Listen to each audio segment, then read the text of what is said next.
President Biden facing criticism for seeing a sanitized version of the border during his first ever trip there.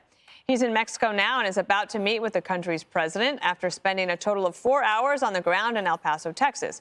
But it's what Biden didn't see that is causing the most controversy. Just days ago, the city was overwhelmed with migrants sleeping on the streets. When Biden arrived, they were all gone. The president also taking heat for avoiding the migrants themselves. That is, despite Border Patrol sources telling Fox they encountered more than 500 illegal immigrants in the El Paso sector yesterday. Biden is now calling the trip a learning experience.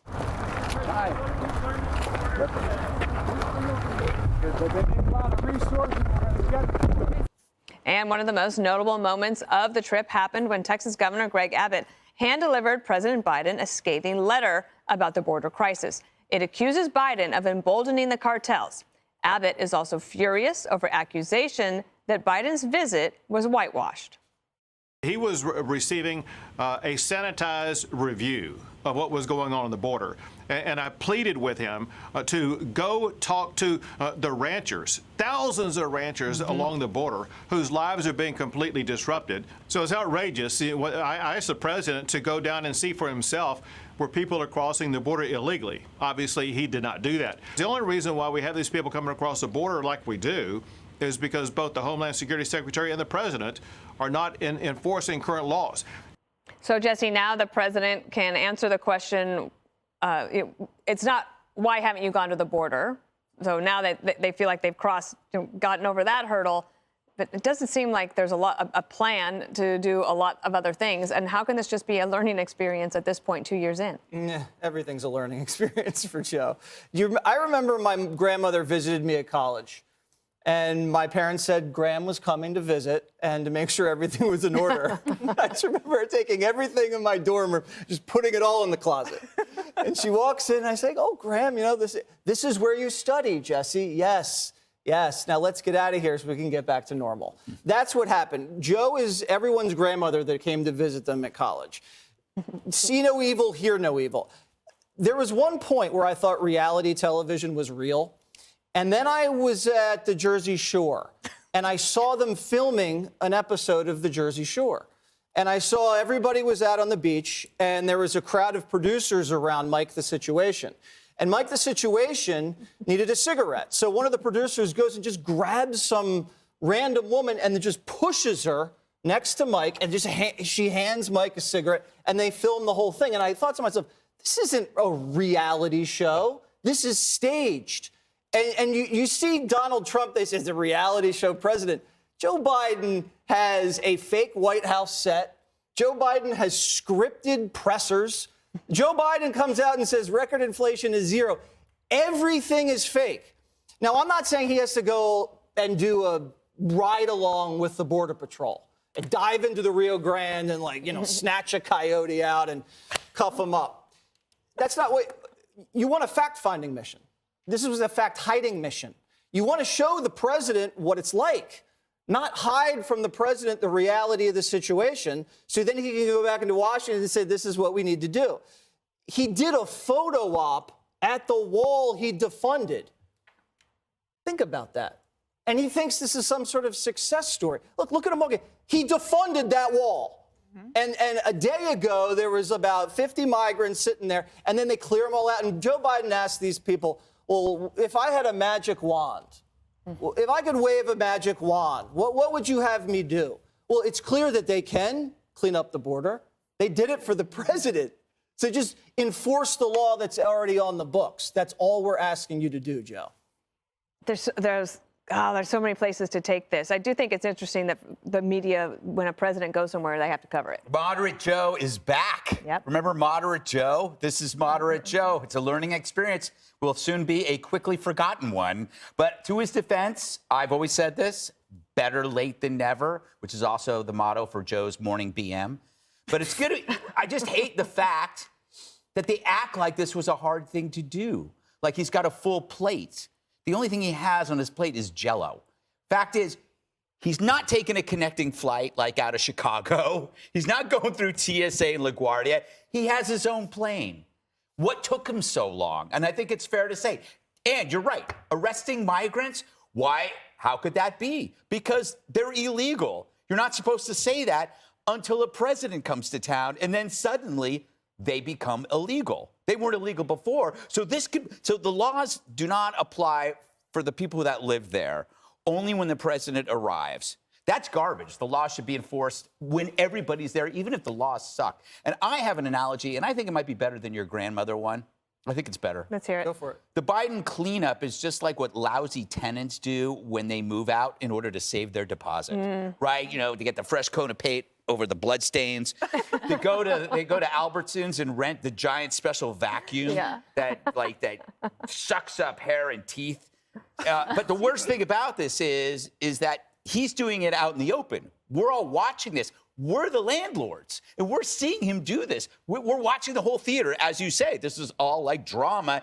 And then when anybody asks him, all everybody's going to say is, what do you mean? Look around. It's spotless. Everything's in place. The border, it's efficient. Everything's going crazy. And he'll get away with it because the media doesn't care.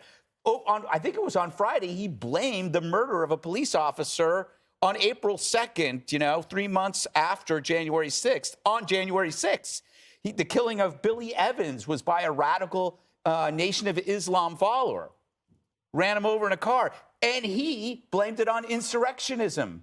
And I think it was only the New York Post that covered that. Right. So he's going to be able to actually walk away with this because the media will, to answer your question in a long-winded way, will do whatever he wants. So I actually just moved out of an apartment, and I did a lot of touch-ups, and the new tenants have complained because my touch-ups weren't good enough.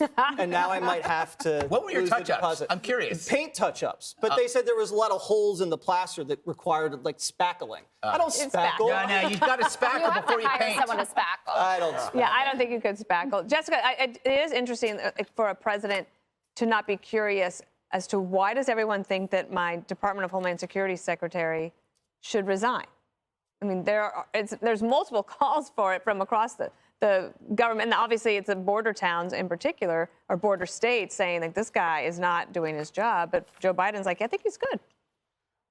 Well, you have to wonder what's going on behind the scenes in this. We know that Joe Biden pays attention to what's going on, what people are saying about him. We know that he's expressed concerns about Kamala Harris's performance and been angry that it seems to be bringing down the whole kind of reputation of the administration, that she's a weak link in that.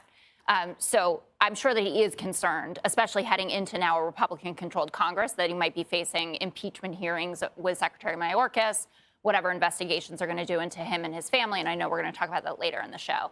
But it does feel to me, and I appreciate that Greg said better late than never, not the poop part of that, but just the general political I only did that for the poop part. I believe that, truly, and the audience knows that that is the thing you feel most passionate about. Stop moving the goalposts on it, right? People said, go to the border. He went to the border. 4 hours, okay. What do you want, 6 hours? He's walking around. He was meeting the people who are actually patrolling there. He didn't accuse anyone of whipping any migrants, right? He said, what do they need? They need more money. I'm going to get them the money that they need. You should apologize to them. The migrant. You brought it up. That's no more goalpost moving until the B block. Nobody accused, no Republicans accused them of whipping. Yeah. Okay. We don't have a comparison for that, Jessica. And you brought it up. So I have to just interject and say that's not a goalpost mover. That was a requirement of the president who demeaned actual American citizens, which presidents aren't supposed to do. No. And even you would agree to that. I would. Just one thing quickly. So that sheet, that paper that Abbott delivered to him, it had like 5 demands on it. And I would say that Governor Abbott is very good at these kinds of stunts, frankly, when you look at what was actually listed as the things that he wanted them to happen. So the first thing is something that no president has ever done before, Republican or Democrat. So to actually read the law that in such a way that everyone should be detained versus paroling anyone. How is Governor Abbott thinking that we're going to detain even if we had 1 million less migrants? Then this request to fully enforce Title 42. That's happening, plus the fact that Biden now has a deal with Mexico. Also, Biden should aggressively prosecute illegal entry and also expel everyone. I don't think that's possible at the same time. If you'd like to prosecute someone, they have to be in your country. All right. So grandstanding Governor Abbott.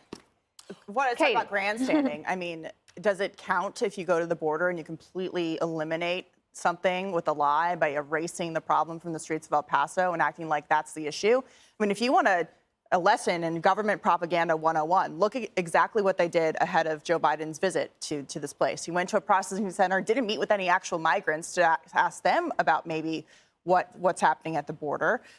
They completely moved out the town, and it's disrespectful to the Border Patrol, and that's why morale is down. But it's also disrespectful to the Democrat officials in El Paso who've been begging him to go see the problem. I mean, this is not acceptable from the federal government to go in and wipe this away and act like this is actually the picture of what's happening. That is a lie. That is not true. Just like saying the agents whipped the migrants, that was also a lie that they continue to perpetuate because they haven't apologized for it. Looking forward, the National Security Advisor, Jake Sullivan, was asked today about President Biden's meeting with the Mexican president. He didn't bring up the word cartel a single time, but he did bring up the issue of climate change. And the bigger picture here is that the Mexican government is actually very corrupt. They are in bed with the cartels, which is why whenever we talk about going into Mexico or doing what Congressman Matt Walsh wants to do with allowing there to be military force that we can use against the cartels, Mexican government gets really touchy and says, well, it's about our sovereignty. Oh, really? It's not about you guys. It's not about the Mexican government. It's about going after the cartels. Be a great question. And that's exactly why they don't want to go after it. And I'm telling you, if they don't get this under control, you're seeing American citizens going to the border, getting paid off by the cartels to do their work. It will bleed into other aspects like government officials, and it will be just like Mexico along the border, which cartels already have control of. I felt like it was as if a president showed up 6 months after a natural disaster and said, wow, it's really bad. Yeah. Maybe we should do something here. Good thing that came and learned all about it. Hi, everyone. I'm Brian Kilmeade. I want you to do me a favor. I want you to click to subscribe to the Fox News YouTube page. This is the only way that I know for sure that you're not going to miss any great commentary, any great news bites, any great interviews coming your way on Fox. You can get it all here on YouTube. So subscribe right now.